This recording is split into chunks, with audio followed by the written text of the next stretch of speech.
Because this topic, I think, sa isip ko, is next to impossible without the power of the Holy Spirit. Lord, ang kumilos para magkabati kayo uli at magkaroon ng kapatawaran. Kasi sabi ni Lord, vengeance is mine.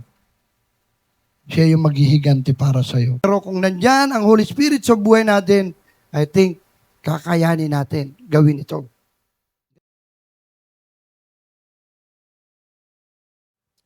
Okay, we are now in our last sermon from our theme, Living Out God's Command to Love Others Sacrificially. No?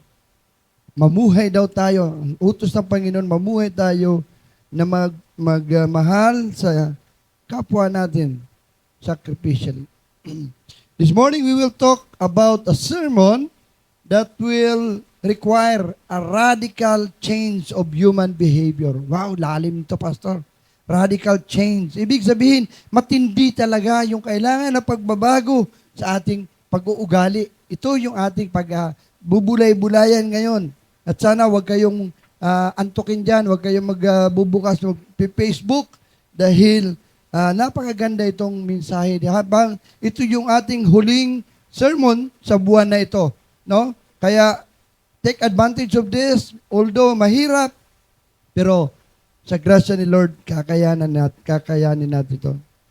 It is a radical change, requires a radical change of human behavior because this topic, I think, sa isip ko, is next to impossible without the power of the Holy Spirit. Halos, sa tingin ko, hindi ko ito magagawa personally kung sa akin lang kakayahan. Without the help of the Holy Spirit and even yourself, hindi nyo kaya gawin ito. I promise.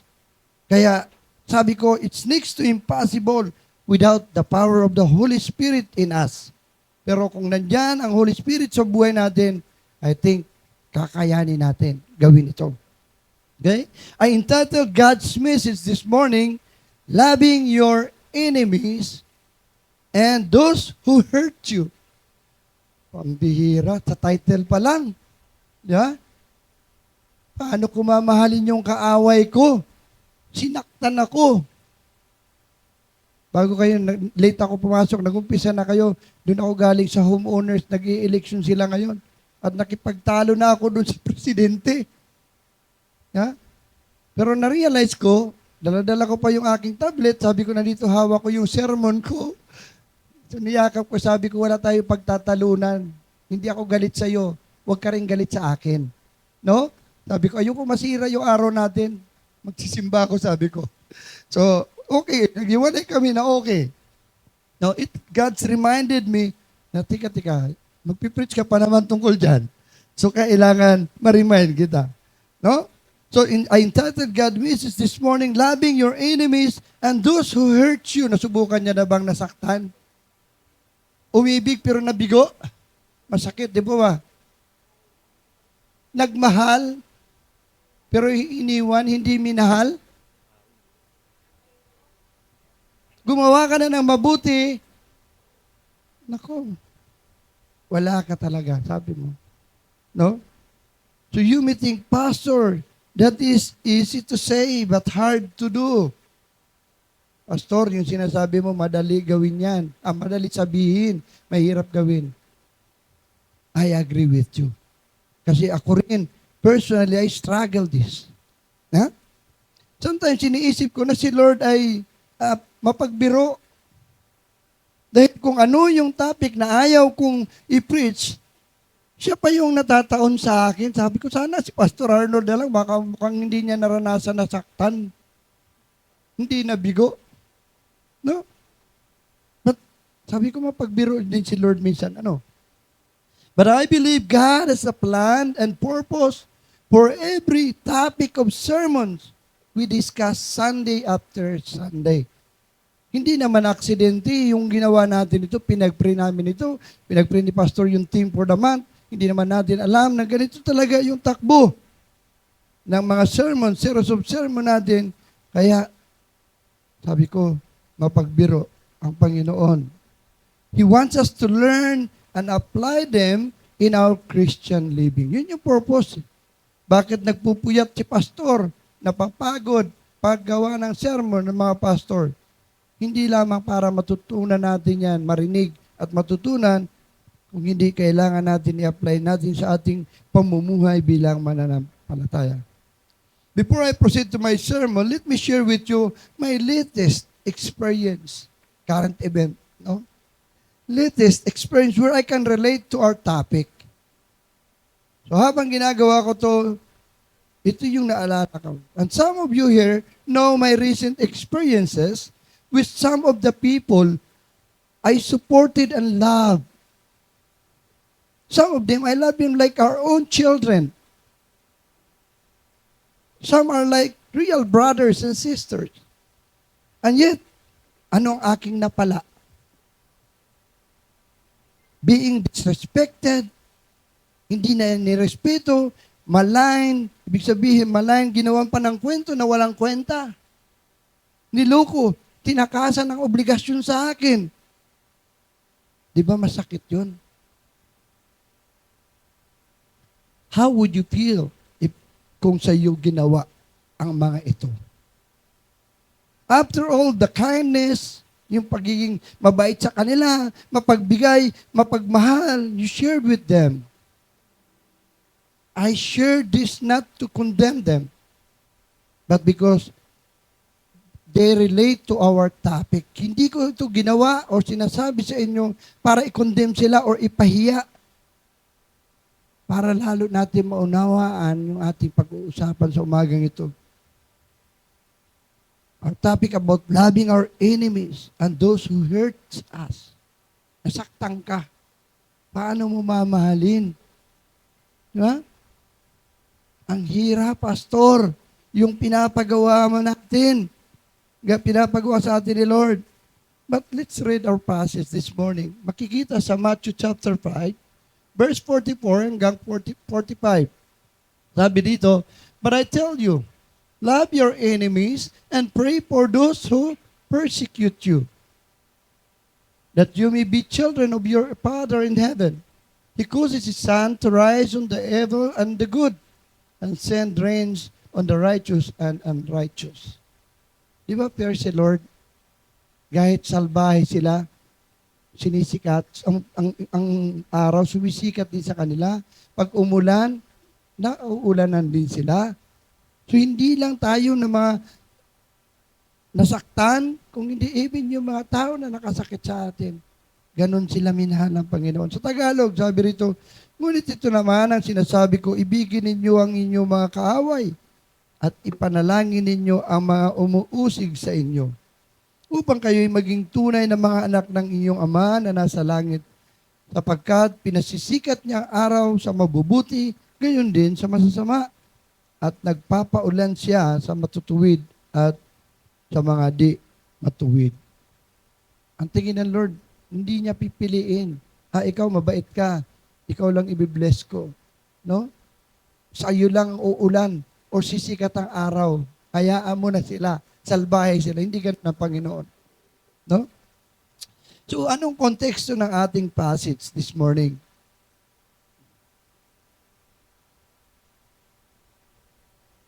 Para maunawaan natin, what's the context of our passage this morning? Jesus present this teaching in the Sermon on the Mount. Tinuro ni Jesus ito sa kanyang pagtuturo doon sa bundok kasama kanyang mga disciples. No? Challenging the cultural norm. Sina-challenge niya yung tanggap ng kultura. Ano ba yung kultura na yon? Love your neighbor, hate your enemy. Di ba tayo naman kaaway kita hindi kita mamahalin. Pero yung malapit sa akin, kapitbahay ko, mamahalin ko sila. Di ba? Yun yung kultura. Dito yung china-challenge ni Jesus sa kanila. Love, yung culture norm na acceptable na kultura nila is loving your neighbor and hate your enemy. Loving our enemies is not a passive feeling. Hindi ito parang yung pakiramdam na okay lang, relax ka lang, but an active choice rooted in God's character.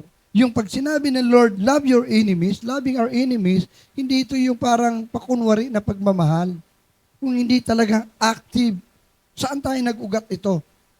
Nag-ugat ito sa karakter ng Panginoon. Hindi tayo kaibig-ibig. Tignan mo nga katabi mo kung mukhang kaibig-ibig. Di ba? Hindi, di ba? Pero iniibig ni Lord yan, kagaya mo. Dahil ang karakter ni Lord is a loving God. Kahit ano ka, kasalanan mo, mahal na mahal ka ng Panginoon.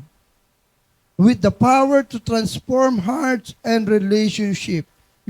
Yung pagiging, pagmahal natin ang ating kaaway. Yes. The real talk talagang mahirap. Yung pinapagawa sa atin ng Panginoon. The Bible commands beyond our instinct. And Jesus called us to actively love our enemy. So, it's a command, whether you like it or not. Di ba? Yung mga tao na nakasakit sa akin just recently, kung pipili lang i-unfriend ko sila, i-block ko sila, para wala na ako marinig tungkol sa kanila. Dahil masakit. Pero sabi ni Lord, mahalin mo sila. And I learned to forgive them. Yes, nandyan yung mga problema. Darating, someday magkikita kami, mag-uusap kami. Pero wala na yung galit sa puso ko sa kanila. No? Dahil yun ang utos ng Panginoon. Loving our enemies is not just a passive feeling, but an active choice rooted in God's character. So yun dapat makita natin. Sabi sa Luke chapter 6, verse 27-28, but to you who are listening, I say, love your enemies. Do good to those who hate you. Kahit ayaw sa iyo, gawin mo pa rin yung mabuti. Bless those who curse you, and pray for those who mistreat you. Di ba? Napakakailangan talaga yung radical, yung matinding, kailangan pagbabago sa puso natin bago natin magawa yan. Magpakatotoo tayo, hindi natin kaya gawin yan eh.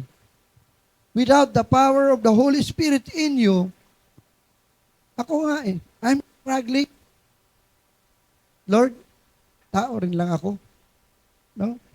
Pero I will choose to obey you than my feelings towards them. Yun ang naisip ko na lang, nung ginagawa ko to, masakit yung ginawa sa akin.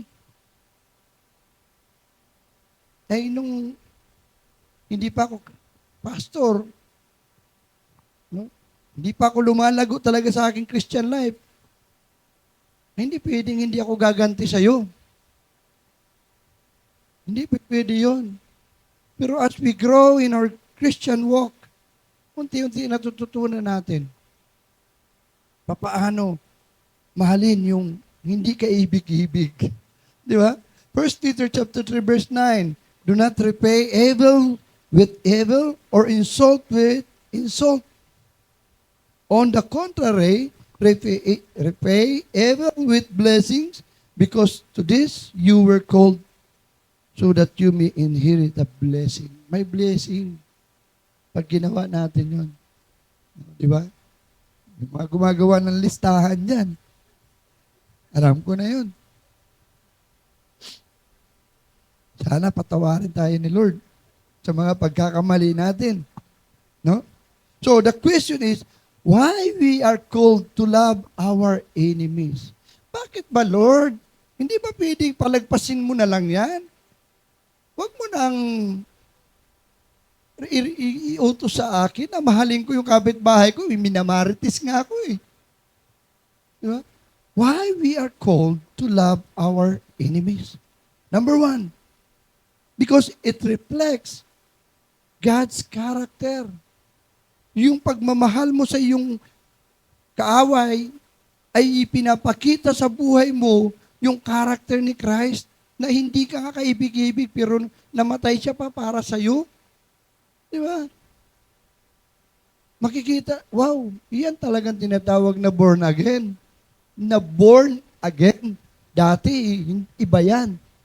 Hahabulin ka ng sibat niyan. Ngayon, di ba? Ipagpipre ka na lang yan. It reflects God's character. Makikita sa buhay natin yung character ni Jesus. God shows kindness to all, including the ungrateful and wicked. Sa Luke chapter 6:35 to 36, He causes His sun to rise on the evil and the good. Di ba? Sumisikat yung araw sa makasalanan at sa atin na pinatawad ng Panginoon. Ganon din pag umulan. Hindi naman tayo lang ang nababasa, tayo lang ang nabibless. Nabibless din yung mga kag-away natin. So by doing and loving our enemies and those who hurt us, makikita sa buhay natin, magre-reflect yung character ni Jesus. That's number one, why we are called to love our enemies. Number two is to break the cycle of retaliation. Nakakita na kayo, sa probinsya uso yan eh. Ubusan ng lahi. Huwag mong kantiin yung lahi namin. Maghahalo ang balat sa tinalupan. Ganon yun sa probinsya. Ubusan talaga ng lahi. Yung pinsan ko, no? Hanggang ngayon nakakulong sa Muntinlupa. Nakalabas na pala siya. Kalabas niya. Pero alam mo pinag-ugatan? Pinatay niya yung first cousin niya. First cousin niya. Sa father side. Kasi mag-cousin kami sa mother side. Pinatay niya yung first cousin niya. Yung kapatid ng pinatay na cousin niya, pinatay ang kuya niya. Imaginin mo yun, magkadugo yun. So nung nakalabas siya na naman ang papatayin. Inunahan niya na naman yung kapatid. Ubusan sila ng lahi, kahit pareha sila ng lahi. No? So, loving our enemies will break the cycle of retaliation. Hayaan mo na yan, tigil na natin. Diba?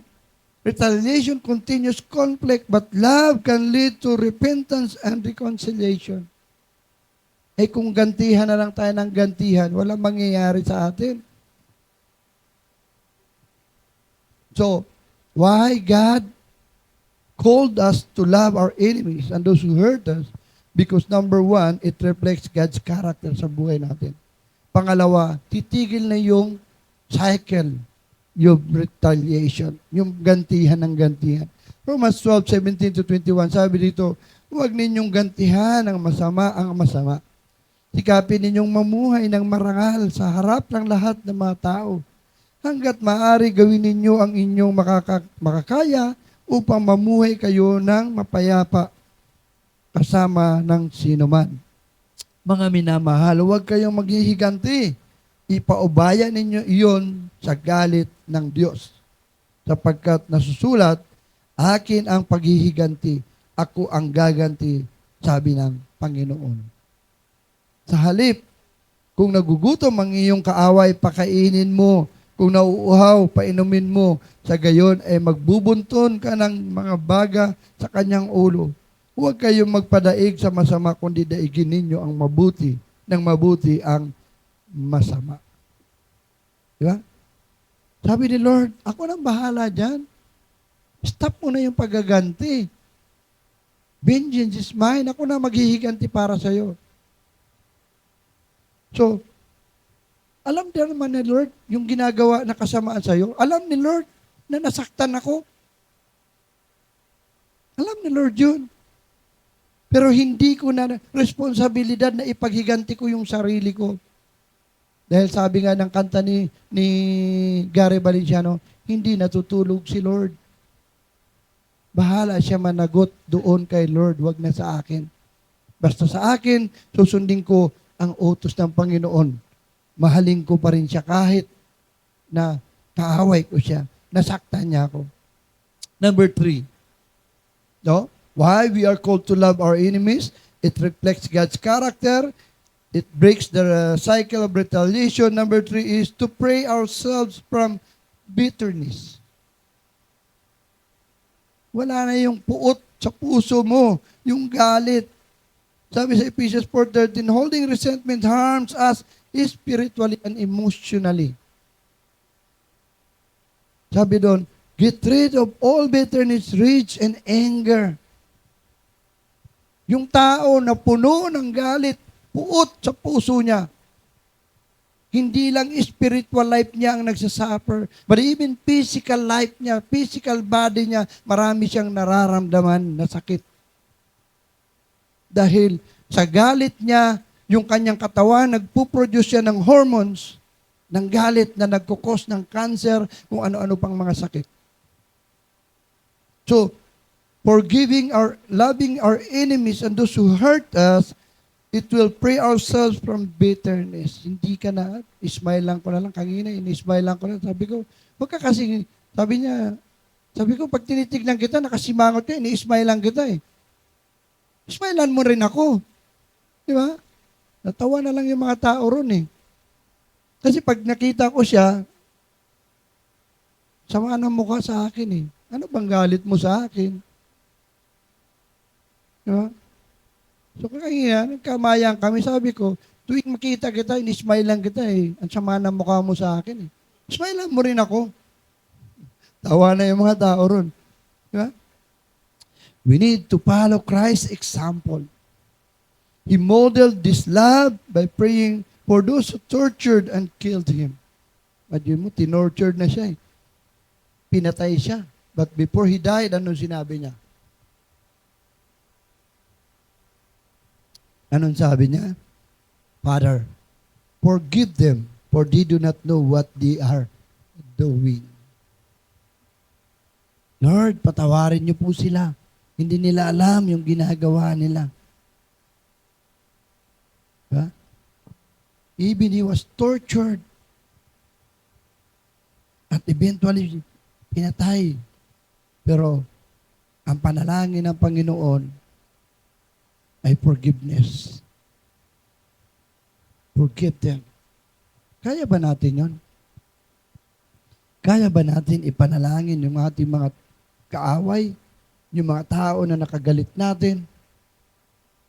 Anong application nito? How to practice loving your enemies and those who hurt you. Papaano yan, Pastor? Mahirap talaga. Number 1, yung application is pray for them. Sabi ko nga sa inyo, loving our enemies and those who hurt us is next to impossible. Siguro hindi tayo, real talk tayo. Walang magkukunwari. Mahirap, di po ba? Amen? Mahirap. Patawarin mo yan eh. Hindi ka na nga binayaran. Ha? Paano mo mapatawad yun? Without the power of the Holy Spirit in us, kung sarili lang natin, hindi natin kaya. But we are Christian. The Holy Spirit indwells us. Our body is the temple of the Holy Spirit, so we can do it. But first thing to do is pray for them. Prayer softens our hearts and invite God to work in them. Instead na ikaw yung gumagawa, Lord, bahala ka. Pinapanalangin ko siya para sa iyo. No? Pray for them. Number 1, we can do it. Number 2, extend kindness.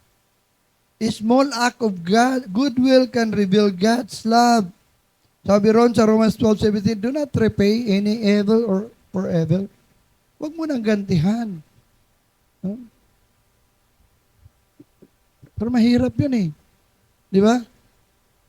Mahirap talaga, but extend kindness. Ito yung mga paraan. Sabi ko kanina doon eh. Diba? Inakbayan ko siya eh. Kinamayan ko. Inismile. Smile mo kasi ako. Huwag mo ako simangutan. Wala naman tayo pinag-awayan. Ano makikita ng mga tao na nakapalibot? Natuwa sila, nagtawanan sila. Nakita nila, ibang klase si pastor. No? Extend kindness. Number 3, choose forgiveness. Forgiveness as God has forgiven you. Bear with each other and forgive one another. Di ba? Tayo naman, nagkakasala naman tayo. Hindi naman tayo perfect. From time to time, nakakasala tayo. Nakakasakit din tayo ng damdamin ng ating kapwa. Eh paano kung hindi kanya patawarin? Kasi ikaw hindi marunong magpatawad. So we have to choose forgiveness. And last is set healthy boundaries. Love does not require us to stay in harmful situation, but to respond with grace while protecting our well-being. Hindi ibig sabihin, pinatawad ko na itong mga nakasakit sa akin, no? Hayaan ko lang na saktan ako parati, ulit-ulit. Ang sinasabi dito, we have to set boundaries. Okay, this time, alam ko na kung sino ka. No? Pinatawad na kita, mahal din kita, pero hindi mo na ako ma-scam. Alam na this. Di ba? Pag na-scam ka uli, wala kang pinagkaiba na sa amin ni Brother Makoy. Paulit-ulit na i-scam ng Shopee. Yung Facebook. Paulit-ulit, hindi natututo. So in dealing with our enemies and those who hurt us, we also have wisdom.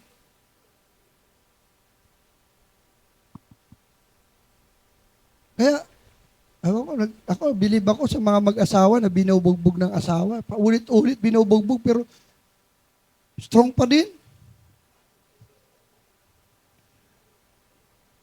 No? Mga kapatid, we have to set boundaries. Hindi naman masama na mag-set ka ng boundaries kasi alam mo na nga na-scammer na yun papa-scam ka pa uli. Wag na. So, you have to set your boundaries. Anong conclusion natin dito? Mabilis si pastor ngayon dahil walang busis. We need to embrace the call to love our enemies and those who hurt us. Kailangan natin yakapin yung tawag sa atin na mahalin natin yung ating mga kaaway at even yung mga nakasakit ng ating damdamin. Because loving our enemies is a divine command that reflects God's nature and bring transformation. No? Loving our enemies is a divine utos ng Diyos na pinapakita dito yung God's character. And ano mangyayari? It will bring transformation. Baka yung kaaway mo, magkabati kayo dahil wala ka nang pinakitang masama sa kanya. Baka kausapin siya ni Lord. One day, mangungusap sa kanya si Lord, puntahan mo, mag-sorry ka, bayaran mo siya. Di ba? Who knows? Dahil natuto kang mahalin pa rin siya. Imaginein mo na lang, para hindi mahirap. Yung how you deal your children. Minsan, from time to time, nasasaktan tayo sa ginagawa, sa salita ng mga anak natin. Ako, halimbawa, sinabihan ako ng mga anak ko, masakit minsan But I don't have the choice but to continue to love them. Diba? Hindi naman makakabawas yun sa pagmamahal ko sa kanila. Kung ganun ang gagawin natin sa ating kapwa, nasaktan mo ako, pero okay lang. I'll just set boundaries para hindi mo na ulitin sa akin. Pero mahal pa rin kita. Hindi kita i-unfriend, hindi kita i-block. Di ba? So, it reflects God's nature and bring transformation pag nakita na ginagawa natin yan. And as we end this theme, I'd like to invite you. Meron kang isa o dalawa na tao whom you struggle to love. Hindi ka ibig-ibig, ang karumal-dumal ginawa sa akin. Ang sakit, pastor, hindi ko makalimutan. Ngayon, naalala mo siya. Dahil narinig mo yung sermon na ito. Ang challenge ko is, commit to praying for him or her. So pag-uwi mo mamaya, ipanalangin. Subukan mo ipanalangin siya. Yung galit mo ay unti-unti yan malulusaw. Learn to forgive and extend kindness to them. Ikaw na mag-initiate. Ikaw ang Kristiyano. And ask God for the strength to love as Christ loves you. And for His peace to fill your heart burdened by hurt. No? Ito yung magagawa natin, mga kapatid. Pag uwi mo, naalala mo, narinig mo yung sermon ni Pastor ngayong umaga. Naalala mo siya.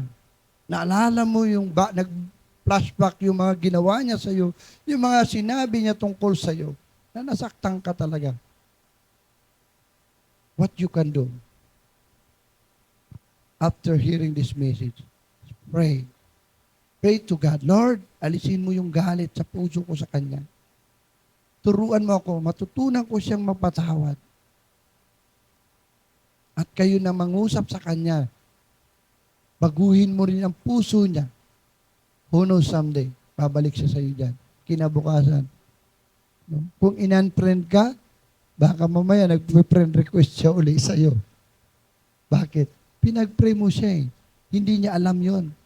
Ang Lord ang kumilos para magkabati kayo uli at magkaroon ng kapatawaran.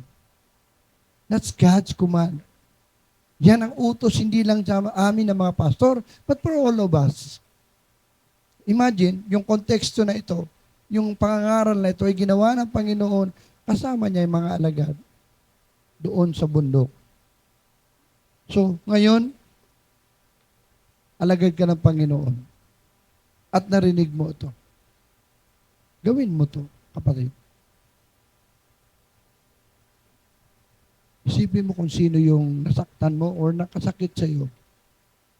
At ngayon, pag uwi mo, ipanalangin mo siya at ipaubaya mo sa Panginoon. Kasi sabi ni Lord, vengeance is mine. Siya yung maghihiganti para sa iyo. Okay? Tayo po'y manalangin. Panginoon, salamat po. Mahirap gawin, Panginoon, yung pinapagawa niyo sa amin. Hindi namin kaya ito kung sa sarili naming lakas. But we trust you, Lord God. And let your Holy Spirit that within us work para matutunan namin, Panginoon, magpatawad, magmahal sa mga taong nakasakit sa amin.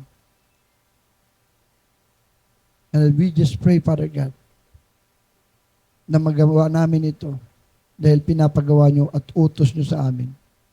Thank you, Lord. We ask this in Jesus' name. Amen.